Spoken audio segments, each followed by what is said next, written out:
السلام علیکم ورحمۃ اللہ وبرکاتہ۔ آج انشاءاللہ تعالی سورۃ النساء آیت 114 سے ابتدا کریں گے۔ دیکھیں، سورۃ النساء مانا عورتیں ہوتی ہیں نا، اور ستھرے دل والی عورتوں کو قرآن کریم اپنی طرف کھینچتا ہے۔ آپ کا دل قرآن کریم سننے کو کرتا ہے تو آپ سمجھیں کہ آپ لکی عورتوں میں ہیں۔ چلیے جی ابتدا کرتے ہیں۔ اعوذ باللہ من الشیطان الرجیم، بسم اللہ الرحمن الرحیم۔ لا نہیں، خیرہ خیر کوئی بھلائی اچھائی وغیرہ، لا خیرہ نہیں خیر نہیں کوئی بھلائی، کس میں؟ فی میں، کثیرن کثیر کا لفظ بھی اردو میں استعمال ہوتا ہے، بہت زیادہ، بہت سے، یہ اکثر۔ من نجواہم، نجوا یہ لفظ نجوت الشیء جو سے ماخوذ ہے، معنی ہوتا ہے کسی چیز کو خالص اور منفرد کر لینا۔ اسی مناسبت سے دو آدمی جو دوسرے لوگوں سے الگ تھلگ ہو کر باتیں کرتے ہیں اس کو کہتے ہیں نجوا۔ یہ مصدر ہے اور سرگوشی کرنے والی جماعت پر بھی اس کا اطلاق ہوتا ہے۔ لا خیر فی کثیر من نجواہم، نہیں کوئی بھلائی ان کی اکثر سرگوشیوں میں، الا مگر، ہمارا حکم کرے، بصدقۃ کس چیز کا؟ صدقہ کا، سوائے ان لوگوں کے جو حکم دیں صدقہ دینے کا، ان کی سرگوشی ٹھیک ہے، او یا معروف یا نیک بات کا، یا نیک کام کا، معروف کام کا، اچھائی والے کام کا، سوائے ان لوگوں کے جو صدقہ دینے کا یا نیک کام کا حکم دیں، او یا اصلاح، اصلاح بھی اردو کا لفظ ہوتا ہے، اصلاح کرنا، صلح کرانا، دو بندوں کو سمجھا بجھا کے صلح کروا دینا ایٹسٹرا، بین درمیان، ناس لوگوں کے، بین الناس لوگوں کے درمیان، یا صلح کرانے کا لوگوں میں، یا لوگوں میں صلح کرانے کو کہیں، صلح کرنے کو کہیں۔ وَمَن يَفْعَلْ اور جو کوئی کرے گا، ذَلِكَ یہ یعنی یہ جو صلح کرانے والے کام، اصلاح والے کام، بھلائیوں والے کام، صدقات والے کام اس طرح کرے گا، کس لیے؟ یہ آگے وجہ بھی بتائی جا رہی ہے، ذَلِكَ یہ ابتغاء، ابتغاء چاہنا ہوتا ہے، چاہنے یا طلب کرنے، دو مدعا ہوتے ہیں نا نیکی کے، بظاہر ایک نیکی ہوتی ہے جو نیکی تو ہوتی ہے لیکن اللہ کی رضا کے لیے نہیں ہوتی، لوگوں کے لیے ہوتی، جیسے ووٹ مانگنے کے لیے لوگ کر رہے ہوتے ہیں، یا کوئی بھی آپ کام کر سکتے، یا ریاکاری یا واہ واہ کے لیے، اور جبکہ دوسرے لوگ جو لکی لوگ ہیں ان کی بات ہو رہی ہے۔ اور جو کوئی کرے گا یہ ابتغاء چاہنے یا طلب کرنے کے لیے، کیا چیز طلب کرنے کے لیے؟ مرضات اللہ، مرضات کا معنی ہوتا ہے خوشنودی، رضا مندی، کس کی؟ اللہ کی، یعنی اللہ کی خوشنودی کے لیے، اللہ کو راضی کرنے کے لیے، اللہ کی رضا کے لیے کرے گا تو وہی لکی لوگ ہیں۔ اور جو شخص یہ کام اللہ تعالی کی رضا مندیاں حاصل کرنے کے لیے کرے تو پھر اس کے لیے خوشخبری رب سنا رہا ہے، فسوف تو ان قریب، نؤتیہ ہم دیں گے اس کو، ہی کی ضمیر راجع ہو رہی ہے اس شخص کی طرف، اس جماعت کی طرف جو اللہ کی رضا کے لیے بھلائی کا کوئی کے بھی کام، صدقہ ہو، صلح کرانا، کچھ بھی ہو، اس کو اس کی طرف راجع ہو رہی ہے، اجرن اجر، ثواب، کتنا؟ دنیا کو تو متاع قلیل کہا نا رب کریم نے، جس کی اینڈ تک تو ہم پہنچ ہی نہیں سکتے، یہاں کا اجرن عظیما، بڑا اجر ملے گا، بڑا ثواب ملے گا۔ تو رب فرماتا ہے ہم ان قریب اس سے اجر عظیم عطا فرمائیں گے، اس کو بڑا ثواب دیں گے۔ تو ہم اس کو بڑا ثواب دیں گے. اور میں یشاقق الرسول، یشاق کا لفظی معنی ہوتا ہے مخالفت. اس کا لفظی معنی ہوتا ہے مخالفت کرنا. یشاقق الرسول اور یشاق کا معنی ہوتا ہے مخالفت، دشمنی، عداوت وغیرہ.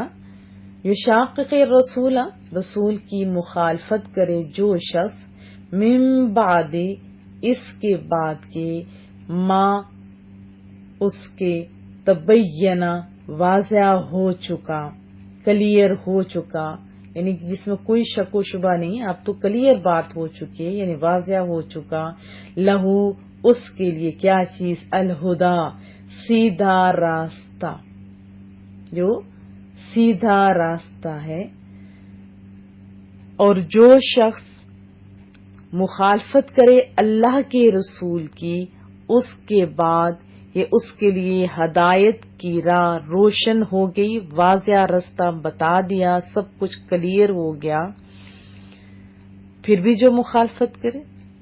وَيَتَّبِعْ، اور پیروی کرے اور چلے، اتباع کرے، اختیار کرے، غیر، سوائے، علاوہ، یعنی پیچھے تو راستہ بتا دیا نا ہدایت والا، جو صراط مستقیم والا تھا، جو اللہ اور اس کے رسول کی طرف جاتا ہے، اور یہاں دوسرا راستہ ہے غیر سبیل المؤمنین، مومنوں کی راہ کے علاوہ، یعنی ہدایت کے اپوزٹ.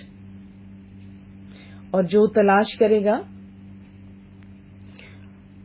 یا چلے گا اس راہ پر جو مسلمانوں کی راہ سے بالکل الگ ہے، تو رب فرما رہا ہے نولیہ، ہم پھیر دیں گے اس کو، ہی کی ضمیر راجع ہو رہی ہے اس شخص کی طرف جو مومنوں کی راہ کے علاوہ کوئی راہ اختیار کرے گا. ہدایت کے اپوزٹ کیا ہوگا پھر؟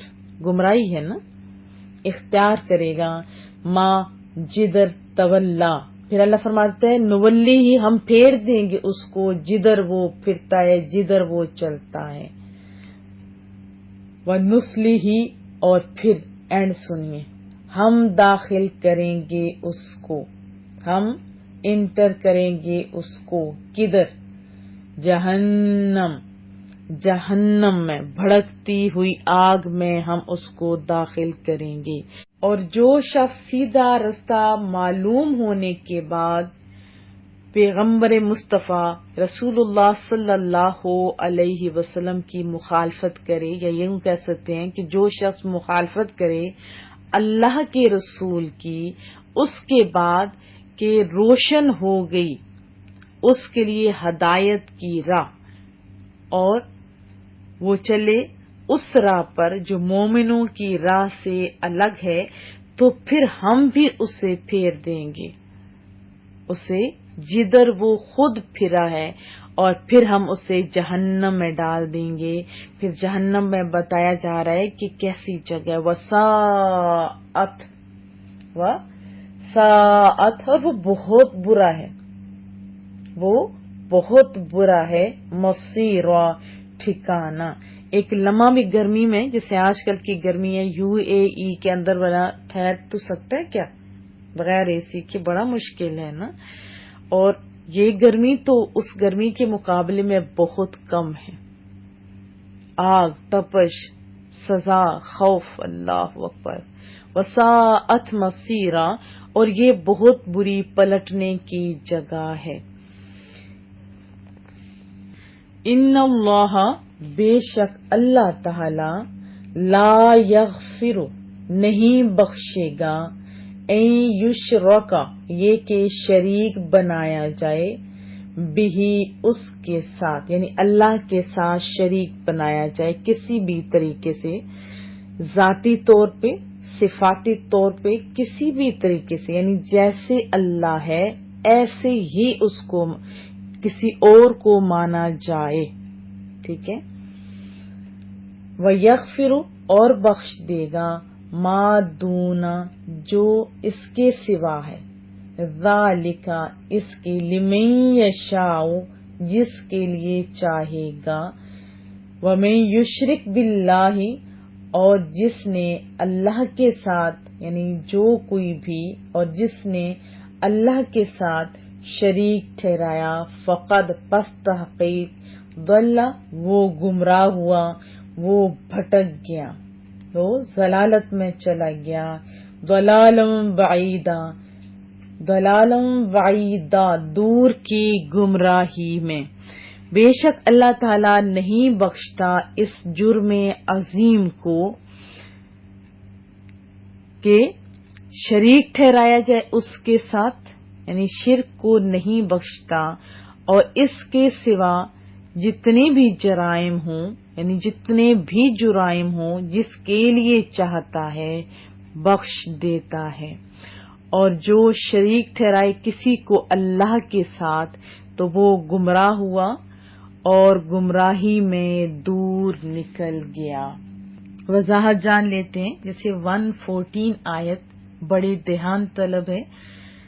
اس میں بتایا گیا ہے کہ زیادہ تر کلام اور جو مشورے ہوتے ہیں عام لوگوں کے، اس میں کوئی بھلائی نہیں ہوتی، کیونکہ عوامی کلام آپ جانتے ہیں زیادہ تر فضولیات پر مشتمل ہوتے ہیں۔ گھر بار تقریباً بچے بھی ابھی بڑوں کو دیکھ دیکھ کے تو کوئی بات نہیں ہوتی، بس ایسے ہی وہ کانوں میں سرگوشیاں کر رہے ہوتے ہیں۔ کبھی آپ نے دھیان دیے تو باہر طور پر آپ خود بھی اپنا محاسبہ کیجئے کہ آپ کے مشورے کیسے ہوتے ہیں۔ یہ جو سرگوشیاں جو ہوتی ہیں، کانوں میں باتیں ہو رہی ہوتی ہیں چھپ چھپ کے تاکہ دوسرا کوئی نہ سنے، کیسی باتیں ہوتی ہیں، ذرا دھیان دیجئے، وہاں پہ اللہ بھی موجود ہوتا ہے۔ اگر اچھی ہے تو آپ تو لکی ہیں، اور اگر اچھی نہیں ہے تو تھوڑی توجہ کی حاجت ہے۔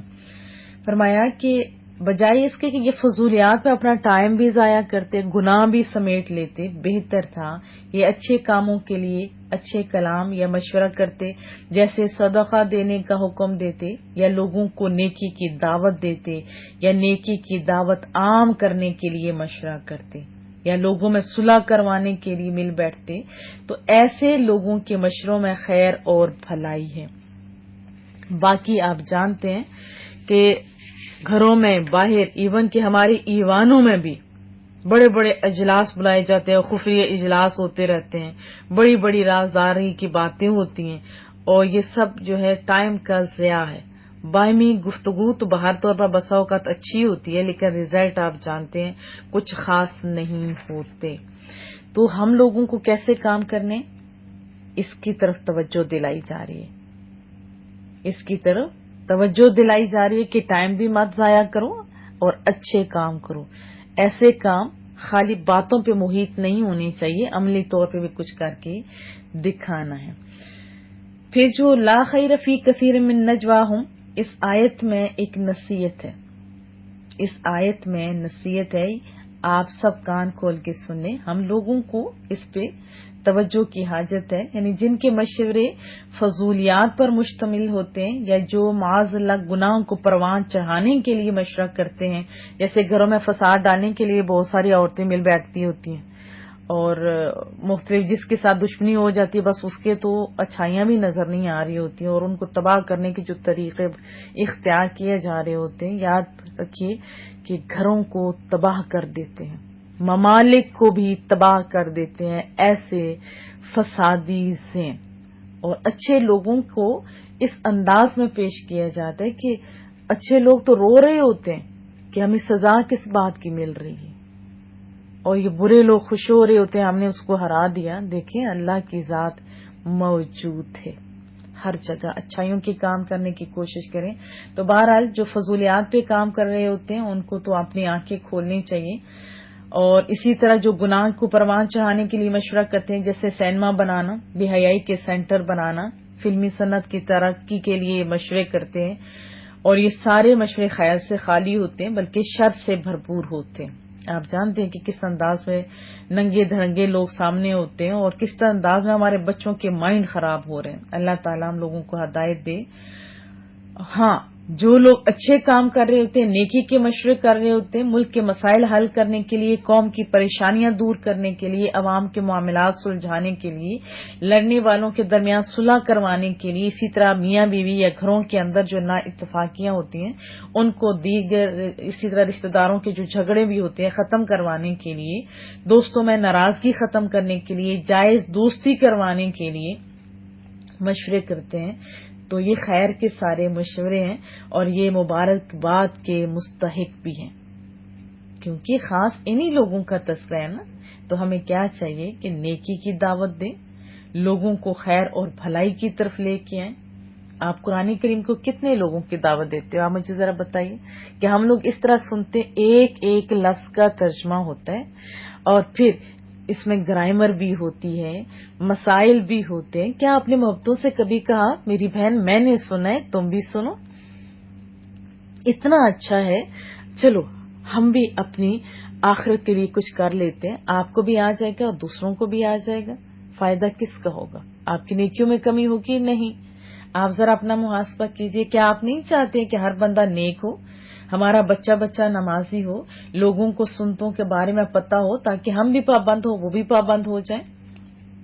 پھر خوف خدا ہو، عشق مصطفیٰ صلی اللہ علیہ وسلم ہو، بے حیائی کا خاتمہ ہو، لڑائی جھگڑے ختم ہو اور ہم سارے باعمل بن جائیں، ہر ایک کا گھر امن کا گہوارہ بن جائے۔ امن ہر کوئی چاہتا ہے، یاد رکھیں، لیکن امن کے لیے کوشاں بہت کم لوگ ہوتے ہیں، اور جو کوشاں ہوتے ہیں بہت کم لوگ ہوتے ہیں کہ ان کا ساتھ دیں۔ زیادہ تر ابھی جو مائنڈ بنتا جا رہا ہے یہ تباہی کی طرف ہے۔ ابھی بھی میں کہتی ہوں آنکھیں کھولیں، اور ہمارے گھروں میں اللہ اور اس کے رسول کا ذکر ہونا چاہیے، اس طرح کی ہماری باتیں ہونی چاہیے، اللہ عز و جل کے پیاروں کا تذکرہ ہونا چاہیے۔ بچوں کو بتایا کریں کہ دیکھیے فلاں جو اولیاء ہے اس کی شان اس لیے زیادہ ہے کہ اس نے اللہ کے ساتھ محبت کی تھی، اس نے اللہ کے ساتھ لگایا تھا، اس وجہ سے ان لوگوں کے نام آج بھی زندہ ہیں۔ ہم تو اپنے پردادا کا بھی نام نہیں جانتے، کچھ لوگ جانتے ہوں گے، اس سے اوپر والے کا تو بالکل کوئی نہیں جانتا، لیکن نام زندہ کن لوگوں کے رہتے ہیں؟ جنہوں نے اچھے کام کیے ہوتے۔ بچوں کو بتایا کریں، خود بھی بیٹھ کے اچھی اچھی باتیں کیا کریں۔ تو یہ جو آیت مبارکہ ہے نا، اس میں گھر سے لے کے ملکی اور بین الاقوامی ہر ایک کے لیے مشورہ ہے۔ تو پھر یہ بھی یاد رکھیے، ایک تو ہوتا ہے اچھا مشورہ، لیکن اس کے بھی دو پہلو ہوتے ہیں، ایک تو لوگوں کی کو دکھانے کے لیے، دوسرا ہوتا ہے اللہ کی رضامندی کے لیے۔ جو اچھے مشورے کر رہے ہوتے ہیں، جو یہ واضح ہے نا میں یفعل ذلک ابتغاء مرضات اللہ، اور جو اللہ کی رضامندی تلاش کرنے کے لیے یہ کام کرتے ہیں، اچھے مشوروں پر اللہ تعالی اجر و ثواب دیتا ہے نا۔ لیکن اللہ تعالیٰ نے ان کے بارے میں فرما دیا کہ یہ اس صورت میں ہے جبکہ یہ کام اللہ کی رضا کے لیے کیے جائیں، تب تو اجر عظیم ہے۔ اگر ریاکاری کے لیے، واہ واہ کروانے کے لیے، خود کو بڑا لیڈر یا مصلح کہلوانے کے لیے، یا لوگوں میں عزت اور شہرت اور دولت حاصل کرنے کے لیے، نیک نامی کے لیے، ایون کہ کوئی بڑا عالم یا مبلغ یا متحرک کہلوانے کے لیے یہ عمل کرے گا تو تب بھی اس کو فائدہ نہیں ہوگا۔ یہ حدیث طیبہ میں نے بارہا سنا ہے، آپ جانتے ہیں کہ حافظ قرآن، مجاہد، جہاد کرنے والے جو شہید ہوگا اور جو سخی ہوگا ان کو بھی دوزخ میں لے جایا جائے گا۔ حدیث طیبہ کے واضح الفاظ تھے۔ کیونکہ اللہ تعالیٰ فرمائے گا کہ تو نے اگر میرے لیے کیا ہوتا نا تو تجھے آج جنت ملتی، تو نے تو اس لیے دین کا بھی کام کیا تھا کہ لوگ واہ واہ کہیں، تو دنیا میں تیری واہ واہ ہوگی، چل اب دوزخ کی طرف۔ اسی طرح جان قربان کرنے والا، اس کو بھی کہا جائے گا کہ تو یہ چاہتا تھا کہ لوگ تجھے بہادر کہیں، شہید کہیں، وہاں سے تجھے مل گئی شہرت، چل اب دوزخ میں چل۔ اسی طرح کوئی سارا کچھ بھی لٹا دے، لیکن مدعا کیا ہو کہ لوگوں میں واہ واہ ہو، تو اس کا بھی انجام اچھا نہیں ہے۔ اگر یہی چیزیں آپ اللہ کی رضا کے لیے کریں گے تو یاد رکھیے آپ کو واہ واہ بھی مل جائے گی، واہ واہ بھی مل جائے گی، لوگوں کے دلوں میں محبت بھی اللہ ڈال دے گا، کامیابیاں بھی آپ کو ملیں گی اور آخر میں جنت بھی ملے گی۔ پھر آیت 115 کے اندر وَمَن يُشَاقِقِ الرَّسُولَ، یعنی جو رسول کی مخالفت کرے، اس آیت میں دو چیزیں بتائی گئی ہیں۔ ایک یہ کہ رسول اللہ صلی اللہ علیہ وسلم کی مخالفت جائز نہیں، جو مخالفت کرتے ہیں ان کو ذرا آنکھیں کھولنی چاہیے، اور دوسرے مسلمانوں کے راستے سے ہٹ کر چلنا بھی جائز نہیں، کیونکہ مسلمانوں کا راستہ کس کا راستہ ہے؟ اطاعت رسول کا ہے نا، تو اس سے ہٹنا اطاعت رسول سے ہٹنا ہے۔ اس آیت سے ایک یہ بھی بات پتہ چلتی ہے کہ مسلمانوں کا اجماع، اتفاق، حجت یہ دلیل ہے اور اس کی مخالفت جائز نہیں۔ جیسے کہ کتاب و سنت کی مخالفت جائز نہیں. تو اس سے کیا پتہ چلا کہ مسلمانوں کا راستہ یہ صراط مستقیم ہے. حدیث طیبہ میں آتا ہے کہ جماعت پر اللہ کا ہاتھ ہے، یہ نسائی کی حدیث طیبہ تھی. اور پھر حدیث طیبہ میں ہے کہ سواد اعظم یعنی بڑی جماعت کی پیروی کرو، جو اس گروہ سے جدا ہوا وہ جہنم میں گرا. تو اس سے کیا پتہ چلا کہ ہمیں قرآن و سنت کی پیروی کرنی چاہیے. تو کیا میں توقع رکھوں؟ اور 116 آیت میں بتایا گیا کہ اصل میں یہ حضرت عبداللہ بن عباس کا قول ہے کہ یہ آیت ایک بوڑھے اعرابی کے حق میں نازل ہوئی، جس نے رسول اللہ صلی اللہ علیہ وسلم کی خدمت میں حاضر ہو کے عرض کیا کہ یا نبی اللہ، دیکھیے میں تو بوڑھا ہو گیا ہوں، گناہوں میں غرق ہوں، لیکن ایک بات ہے کہ جب سے میں نے اللہ عز و جل کو پہچانا، اس پر ایمان لایا، اس وقت سے میں نے اللہ کے ساتھ کسی کو شریک نہیں ٹھہرایا، یعنی اس کے سوا کسی اور کو کارساز حقیقی نہیں بنایا. ویسے تو آتے تھے رسول اللہ صلی اللہ علیہ وسلم کے پاس بہت سارے لوگ، جیسے علم میرے پاس لوگ علم حاصل کرنے کے لیے آتے ہیں، کوئی چیز مانگنے کے لیے آتے ہیں، تو کیا یہ شرک ہو گیا؟ نہیں. اگر کسی کو خدا سمجھ کے جایا جائے گا تو تب شرک ہوگا، باقی نہیں. بہرحال اس نے کہا کہ میں نے جرت اور دلیری کے ساتھ گناہ میں مبتلا نہیں ہوا، بس ہوتا تھا گناہ ہو گیا، اور ایک پل بھی میں اللہ سے یہ گمان نہیں کیا کہ اللہ عز و جل سے میں بھاگ سکتا ہوں، میں شرمندہ ہوں، تائب ہوں، مغفرت چاہتا ہوں. تو اللہ عز و جل کے یہاں میرا پھر بتائیے نا محبوبہ کیا حال ہوگا. تو پھر یہ آیت مبارکہ اتری تھی. تو اسے کیا پتہ چلا کہ شرک نہیں بخشا جائے گا. اگر کوئی مشرک مرے گا، اس کے لیے کوئی ایصال ثواب بھی نہیں کرتا، پیچھے سے کوئی دعا بھی نہیں کرتا، اس کی توبہ بھی قبول نہیں ہوتی. اتنی بڑی سزا کیوں؟ آپ جانتے ہیں کہ دنیا کا کیا رول ہے، سارے جرم حکمران بخش دیتا ہے، چھوڑ دیتا ہے، لیکن جو بغاوت کرتا ہے اس کی سزا ملک بدر ہوا کرتی ہے. جانتے ہیں نا؟ تو یہی قانون ہے. تو بہرحال اس آیت میں ایک اور بات جو پتہ چلی کہ گناہ کبیرہ لوگ بڑے کر دیتے ہیں، اللہ بخش دے گا نہیں. یاد رکھیں یہ بھی دھیان طلب بات ہے. گناہ کبیرہ، حقوق العباد، تمام گناہ قابل مغفرت ہیں، یہ سارے قابل مغفرت ہیں، لیکن توجہ کی کیا بات ہے اس میں؟ یہ کہ امید ہے کہ اللہ بخش دے گا، امید ہے. اگر کسی کا دل دکھائے آپ اس سے معافی مانگیں، اگر نمازیں رہ گئی تو اس کو آپ کور کرنے کی کوشش کریں، اپنے معافی مانگیں. تو امید ہے کہ اب شیر بن کے آپ نے نہیں کہ اللہ بخش دے گا تو ہم لوگ گناہ کرتے جائیں، یہ بات ہے. یہ دیکھیں امید ہے، کیونکہ اللہ نے فرمایا یہ جس سے چاہے بخشے. اب اللہ عز و جل کسے چاہے گا یہ تو پتہ نہیں نا. تو اس لیے گناہ، کوئی بھی گناہ کا صغیرہ ہو، چھوٹے چھوٹے گناہ میں بار بار جب آپ کرتے رہو گے تو وہ بھی تو گناہ کبیرہ بن جاتے ہیں نا. تو گناہ پر دلیری نہیں ہونی چاہیے. یہ آیت گناہ پر دلیر ہونے سے روک رہی ہے. تو کیا میں توقع رکھوں؟ اللہ پاک ہم لوگوں کے لیے آسانیاں پیدا کرے کہ ہم لوگ انشاءاللہ تعالی اس رستے پہ چلیں گے جو اللہ اور اس کے رسول کا رستہ ہے. اللہ آپ کو کامیابیاں دے. بہت خوبصورت آیات تھی، اپنا محاسبہ کیجیے. طوالت کے سبب اب میں سوال نہیں کر رہی ہوں، آپ خود اپنی ذات سے سوال کریں کہ ہم کہاں پہ کھڑے، ہمیں کیا کرنا چاہیے.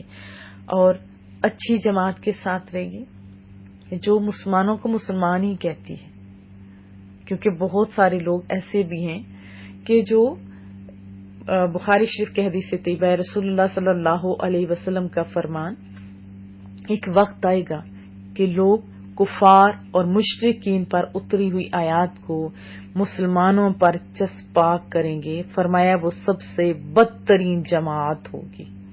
تو اللہ پاک ہم لوگوں کو بری صحبتوں سے بھی بچائے. اچھی صحبتیں نصیبوں والوں کو ملتی ہیں، اچھی صحبتوں کی آپ متلاشی بھی رہا کیجیے. دعاؤں کی درخواست ہے، اور آپ نیکی کمانے کے لیے، نیکیوں میں اپنا کردار ادا کرنے کے لیے آج ہی سے کوشاں ہوں گے. کیا میں توقع رکھوں؟ انشاءاللہ تعالی. السلام علیکم ورحمۃ اللہ وبرکاتہ.